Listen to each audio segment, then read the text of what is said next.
दोस्तों, मैं हूं विशाल। एक बार फिर हम हाजिर हैं मिडिल ईस्ट यानी मशरिक़ वस्ता की 10 बड़ी और अहम खबरों के साथ।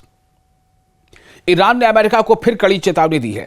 अमेरिका के साथ शांति बातचीत यानी अमन समझौता रोकने के बाद ईरान ने कहा है कि अब वो डिफेंसिव नहीं, फुल्ली ऑफेंसिव पोस्चर अपनाने की तैयारी कर रहा है।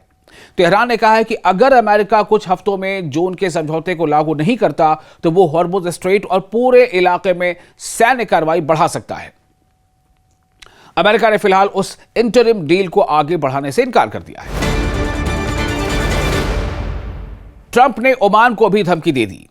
अमेरिकी प्रेसिडेंट डोनाल्ड ट्रंप ने कहा है कि ईरान को सरेंडर करना चाहिए और अमेरिका जून वाले समझौते को एक्सटेंड नहीं करेगा। उन्होंने ओमान को धमकी देते हुए कहा है कि अगर वो हॉर्मुज़ स्ट्रेट को लेकर ईरान के साथ अमेरिकी हितों के खिलाफ गया तो अमेरिका उस पर हमला कर सकता है। ओमान इस वक्त ईरान और अमेरिका के बीच शिपिंग और बातचीत का रास्ता निकालने की कोशिश कर रहा है। हॉर्मुज़ स्ट्रेट पर शिपिंग बुरी तरह कम हुई। ईरान अमेरिका तनाव के बीच और इस तरह की वजह से दुनिया के सबसे अहम ऑयल रूट्स में से एक स्ट्रेट ऑफ हॉर्मुज़ में जहाज़ों की आमदोरफ्त बहुत कम हो गई है। रॉयटर्स के मुताबिक शनिवार को सिर्फ 5 कमोडिटी वेसल्स इस रास्ते से गुजरे, जबकि पिछले वीकेंड में यह तादाद 31 थी और रविवार को कोई वेसल दर्ज नहीं हुआ। इससे दुनिया में ऑयल सप्लाई को लेकर चिंता बढ़ गई है। गजा पर ट्रंप की पीस कोशिश फिर अटक गई। डोनाल्ड ट्रंप के एनवॉय जैरेड कुश्नर ने इजराइल और हमास के नेताओं से 2 दिन बातचीत की, लेकिन गजा वॉर खत्म करने पर कोई ब्रेक थ्रू नहीं हुआ।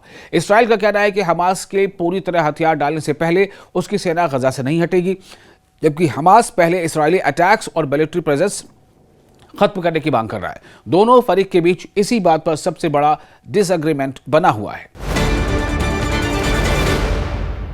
दक्षिणी लेबनान में इजरायली स्ट्राइक्स, 11 लोगों की मौत। दक्षिणी यानी साउथ लेबनान में इजराइल ने हिजबुल्लाह के 2 कमांडर्स को निशाना बनाने की बात कही है। लेबनान के हेल्थ मिनिस्ट्री और स्टेट मीडिया के मुताबिक इन हमलों में कम से कम 11 लोग मारे गए हैं। ये जून में इजराइल हिजबुल्लाह ट्रूस शुरू होने के बाद लेबनान में सबसे घातक इजरायली स्ट्राइक्स में से एक बताया गया है।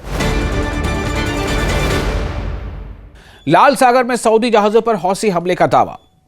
यमन के हौसी फाइटर्स ने दावा किया है कि उन्होंने रेड सी में एक सऊदी शिप और 4 मिलिट्री एस्कॉर्ट बोट्स पर मिसाइल से हमला किया है। हौसी का कहना है कि हमले में कुछ बोट्स पलट गई और उनमें आग लग गई, लेकिन सऊदी अरबिया ने इस दावे की तुरंत तस्दीक नहीं की। रॉयटर्स ने भी इसे हौसी क्लेम के तौर पर रिपोर्ट किया है, इसलिए नुकसान की स्वतंत्र पुष्टि नहीं हुई है। ये आपने सुना होगा, हौसी, इसे हूती भी कहते हैं। इराक में कुर्दिश पीएम के ऑफिस को ड्रोन से निशाना बनाया गया। इराक के कुर्दिस्तान रीजन में प्राइम मिनिस्टर के ऑफिस को 2 ड्रोन से निशाना बनाए जाने की खबर है।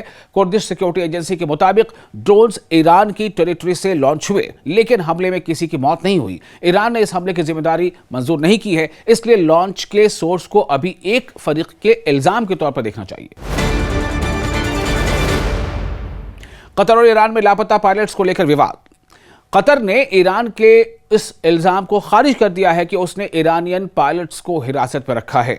दोहा का कहना है कि ईरानियन एयरक्राफ्ट ने कतरी एयर स्पेस वायोलेट किया था और बाद में सर्च एंड रेस्क्यू टीम को एक पायलट के रिमेन्स मिले, जिन्हें ईरान को सौंपने के लिए संपर्क किया गया। ईरान इसके उलट इन्वेस्टिगेशन की मांग कर रहा है और कह रहा है कि कतर ने मामले की जांच में देरी की है। ओमान के पास समंदर में बड़ा ऑयल स्पिल फिक्र बढ़ा रहा है। ओमान के हलानियत आइलैंड के पास एक टैंकर से करीब 10 लाख बैरल्स रशियन क्रूड से जुड़ा ऑयल स्पिल 2 महीने से ज्यादा वक्त से फिक्र की वजह बना हुआ है। तेल का फैलाव करीब 390 से 600 स्क्वायर किलोमीटर तक बताया गया है और यह इलाका एंडेंजर्ड हम्पबैक व्हेल्स के लिए अहम हैबिटेट है। रॉयटर्स के मुताबिक इस मामले में पब्लिक इंफॉर्मेशन का बड़ा हिस्सा इंडिपेंडेंट एनवायरमेंटल मॉनिटर से आया है। ईरान ओमान के बीच हॉर्मुज़ को लेकर समझौते की कोशिश। ईरान और ओमान स्ट्रेट ऑफ हॉर्मुज़ में कमर्शियल शिपिंग को दोबारा चलाने के लिए एक अरेंजमेंट पर बातचीत कर रहे हैं।